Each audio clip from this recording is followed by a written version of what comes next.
Before I understood insulin resistance, I kept seeing the same pattern over and over.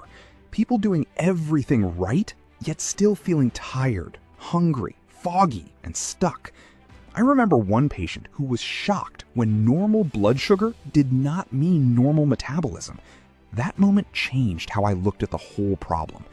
Insulin resistance can stay silent long before the labs look obvious, and that is exactly why the wrong plan keeps failing. Insulin resistance is incredibly common. In fact, a large proportion of adults have some degree of it, and most are already trying to eat healthy, cut sugar, or exercise more. Yet their energy crashes, cravings persist, and fat loss stalls. And what frustrates me, having seen this pattern repeatedly, is that most people are making completely fixable mistakes that no one has clearly explained. Not because they don't care, but because the system oversimplified the biology. And that's what this video is for, giving you a plan that actually works. Here's the part most people never get told. Insulin resistance isn't just about eating too much sugar. It's about how your body responds to food, stress, sleep, and even meal timing. You can be eating healthy and still be pushing your body in the wrong direction, because insulin is a storage hormone. When it's constantly elevated, your body is being told to store energy, not burn it. So the real goal isn't just eating less or moving more. It's lowering insulin at the right times so your body can finally reset. So here's where most plans go wrong. People focus only on what they eat, but completely ignore how and when they eat. They cut calories, skip meals, or rely on willpower, thinking that's the solution. But in reality, that often makes insulin resistance worse, because when you're constantly stressed, undereating, or spiking and crashing your blood sugar, your body doubles down on storing fat. It's not a discipline problem. It's a biology problem. And unless you fix that, no diet will work long term. So instead of fighting your body, the goal is to work with it. Lowering insulin resistance isn't about extreme diets or cutting everything you enjoy. It's about creating the right conditions so your body naturally becomes more sensitive to insulin again. When that happens, your energy stabilizes, cravings drop, and fat loss becomes easier without forcing it. This is where most people finally feel a shift. Not because they're trying harder, but because they're finally doing the right things in the right order. So here's what we're going to do. I'm going to walk you through a simple, structured plan that targets insulin resistance from every angle that actually matters. Not just food, but timing, movement, sleep, and daily habits that most people overlook. Each step builds on the next, so you're not guessing what to do or relying on motivation. By the end, you'll have a clear system you can follow without overcomplicating your life. One that works with your biology, not against it, and is designed to last long term.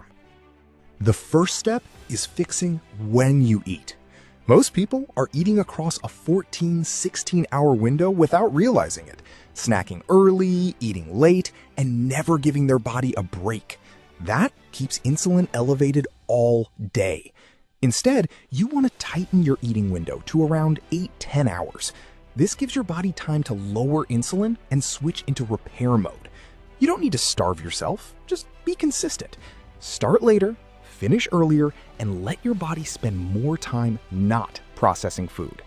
The second step is controlling how your blood sugar rises after meals, because every sharp spike triggers a strong insulin response. So instead of just focusing on calories, focus on food order and composition. Start your meals with fiber-rich foods like vegetables, then protein, and leave carbohydrates for last. This simple shift can dramatically reduce glucose spikes. Also, avoid drinking your calories. Liquid sugars hit your system fast. You don't need perfection here. You just need consistency in how you structure your meals each day. The third step is using movement strategically. Exercise isn't just about burning calories. It directly improves how your body handles glucose. One of the most effective habits is simple. Move after you eat. Even a 10 to 15-minute walk after meals helps your muscles absorb glucose, reducing the need for large insulin spikes. It's one of the fastest ways to improve insulin sensitivity. You don't need intense workouts to start. Just be consistent with light movement, especially after your biggest meals. The fourth step is fixing your sleep. Poor sleep alone can push your body toward insulin resistance, even if everything else is on point. When you don't sleep well, your body becomes less sensitive to insulin and craves quick energy, especially sugar. So aim for consistent sleep and wake times and avoid eating late at night. Your body processes food differently when you're tired. Getting this right isn't optional.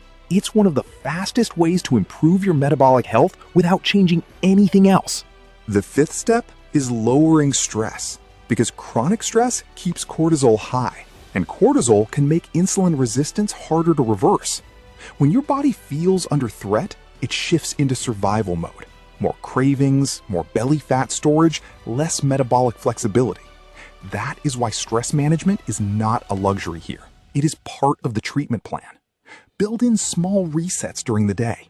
Slow breathing, short breaks, and less nonstop stimulation. Calm your system and your metabolism gets the message to recover. The sixth step is building and maintaining muscle. Muscle acts like a storage site for glucose, pulling sugar out of your bloodstream and improving insulin sensitivity.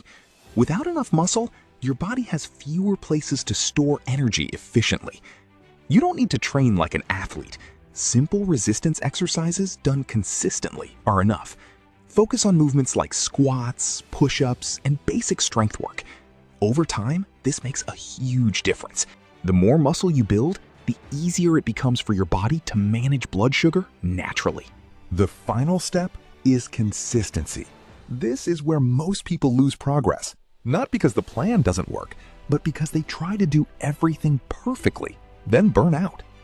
Insulin resistance doesn't reverse overnight. It improves through repeated signals over time. So instead of extremes, focus on doing these steps consistently enough that they become automatic. You don't need perfection. You need repetition. Because when your body sees the same supportive patterns every day, that's when real, lasting change starts to happen. So if you've been feeling stuck, tired, or like nothing is working, understand this. It's not about trying harder. It's about fixing what actually drives the problem. Insulin resistance is reversible when you address it from the right angles. Start small, apply these steps, and let your body respond. Because once your metabolism begins to shift, everything else becomes easier. Your energy, your focus, and your results. And that's when you realize this was never about restriction. It was about understanding how your body actually works. Now here's what I want you to do. Don't try to change everything at once. Pick one step from this plan and start today. Just one. Build momentum, then layer the rest in over time. And if you're serious about fixing this for good, stay consistent and track how you feel, not just what you see. Because real progress shows up in your energy first. If this helped you understand what's really going on, make sure you stay with this and keep learning what your body actually needs. And remember, this isn't about a quick fix or a short-term diet. It's about building a system your body can rely on every single day. The habits you repeat become the signals your body listens to. Get those signals right, and your metabolism follows. Rush it, and it pushes back. So stay patient, stay consistent, and trust the process. Because when insulin resistance starts to improve, it doesn't just change your body. It changes how you feel, think, and function every single day.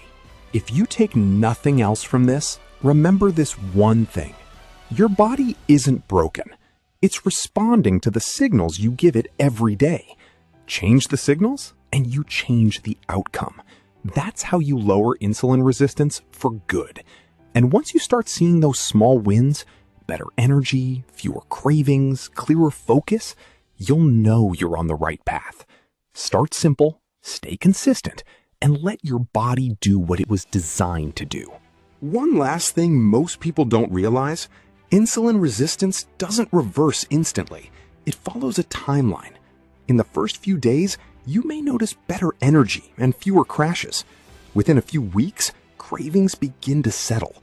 And over a few months of consistency, your body becomes noticeably more efficient at handling food. This is where people quit too early. They don't stay long enough to see the full effect. Give your body time to adapt, and it will reward you in ways quick fixes never can. And I do have a beginner-friendly guide that will help you build on everything we discussed. And all you have to do to get it is to hit my comment section with your interest or contact me through my mail, and I will deliver it to. Remember, health is wealth. Also, don't forget to like, subscribe, and comment so as to get legit updates from me. Thanks.